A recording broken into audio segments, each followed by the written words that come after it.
Hello మమ్మ, ఎలా ఉన్నారు అందరూ? ఐ హోప్ అందరూ మంచిగా ఉన్నారు అనుకుంటున్నా. మెటీరియల్ రావడానికి సాయంత్రం 6 అవుతుందని మేమైతే పొద్దున్నే ఆర్కే బీచ్ కి అయితే రెడీ అయిపోయాం. మేము ఉన్న సైట్ కా నుండి ఆర్కే బీచ్ 18 కిలోమీటర్లు అయితే ఉంది. మా బావ నిన్న వచ్చి ఈ రోడ్లని తిరిగేశాడంట. ఈ రోడ్ అంటే వెళ్తే నో హోటల్ పక్క నుండి వెళ్తాం, వ్యూ అయితే చాలా బాగుంటది అన్నాడు. ఇదే నోవో హోటల్. నిజంగానే ఆ వ్యూ చూడంగానే మైండ్ అయితే పోయింది.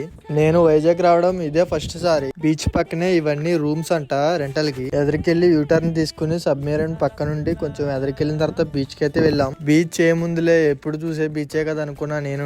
కానీ ఇక్కడైతే మొత్తం కంకరిసితో ఉంది, అందుకనే వాటర్ అయితే బ్లూ కలర్ లో అయితే ఉన్నాయి. హాయ్ ఫ్రెండ్స్, ఇలాగ మేము పోర్ట్ ఏరియాకి వచ్చాం. మార్కెట్ లోపలికి అయితే వెళ్ళాలి. స్టార్టింగ్ లో అయితే పోలీసులు ఉన్నారు. హార్బర్ లో అయితే వైజాగ్ లో ఉన్న ఒక ఫేమస్ యూట్యూబర్ అయితే కలిసాం.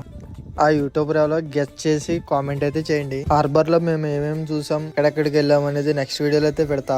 అంతవరకు మీకు